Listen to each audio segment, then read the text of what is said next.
Hola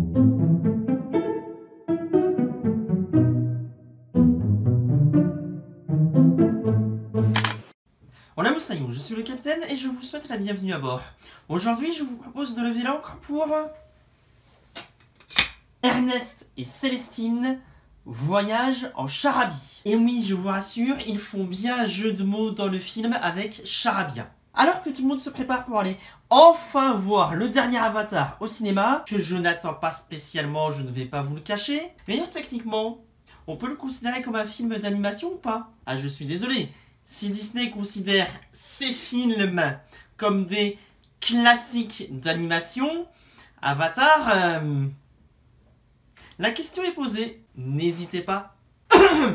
Ernest et Célestine, voyage en charabie donc. Et la suite du premier film d'animation, Ernest et Célestine, sorti en 2012. Eh oui, capitaine, 2012. Ah oui, quand même.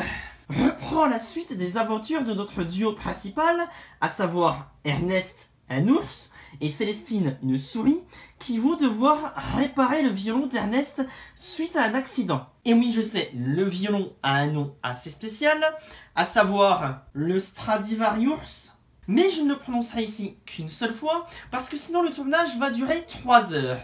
Et pour réparer cet instrument de musique, ils vont devoir se rendre dans le pays d'origine d'Ernest, la charabie. Qu'est-ce que c'est que ce charabia? Car seul le créateur de ce violon peut le réparer. Mais Ernest éprouve quelques réticences à retourner dans son pays natal, et pour cause, il a fui sa famille. Voilà, grosso modo, le résumé de cette suite. Pour en revenir brièvement au premier film, je garde un bon souvenir de ce dernier. L'animation ne révolutionne pas le genre, mais colle parfaitement avec le ton que le film a voulu se donner. Et je m'étais surpris à avoir quelques moments d'émotion ici et là. Le doublage a également fait un très bon travail et arrive à nous faire croire au personnage de cette histoire. Quant à sa suite, je dois avouer que j'avais une certaine crainte à son sujet, comme à chaque annonce de suite de film que j'aime bien d'ailleurs. En effet, j'ai toujours peur que soit elle modifie trop radicalement le passé d'un ou plusieurs personnages. Bonjour Steven Universe,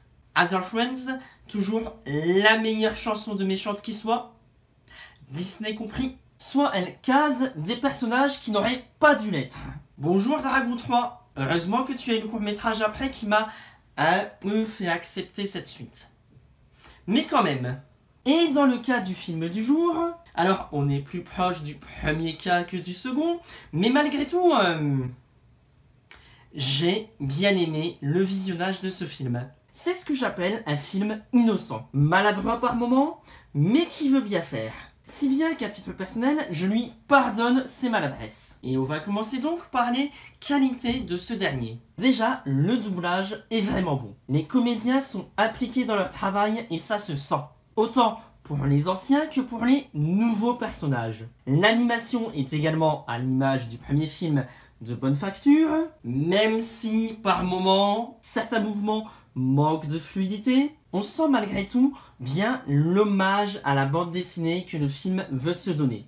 Et pour cela, je respecte. Cela dit, pour revenir sur les nouveaux personnages, au final, ces derniers s'incorporent plutôt bien dans l'histoire, même si je trouve que malgré tout, ça amenuise un peu les ressemblances entre nos deux personnages dans le premier film, ainsi que les émotions qui en découlaient. Mais au moins, ils ont essayé de justifier ça dans le film par les dialogues. C'est déjà ça. Et j'ai eu malgré tout mes moments d'émotion aussi dans cette suite.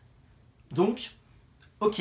Et enfin, pour terminer, petit point sur les thématiques abordées autour de ce film. Ici, on parle clairement de régime totalitaire et de l'héritage familial au travers de la musique et des métiers transmis de génération en génération. De prime abord, simpliste, le tout marche et fonctionne au final très bien dans l'univers d'Ernest et Célestine afin d'être compris par tous. Et donc, on accepte ce postulat de départ car les personnages agissent de manière cohérente autour de ce postulat. Et le fascisme est ici bien mieux traité que dans un autre film d'animation sorti récemment. Oui, c'était facile.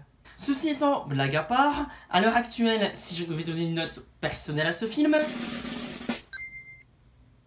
voilà. Ça me paraît déjà pas si mal. Après, n'oublie pas que tout ceci n'est que mon point de vue personnel. Vous avez parfaitement le droit d'avoir un avis différent du mien. Mais dans ces cas-là, n'hésitez pas à me l'expliquer dans les commentaires. Et n'oubliez pas qu'un petit pouce en l'air, un abonnement et un partage sur les réseaux sociaux, ça fait toujours plaisir. Bref, c'était le capitaine qui vous parlait comme ça, Camille, qui vous dit à bientôt pour une nouvelle traversée. Et n'oubliez pas de garder les caps.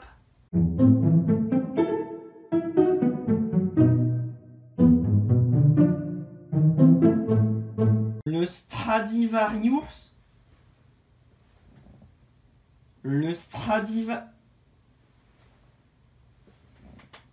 Le Stradivarius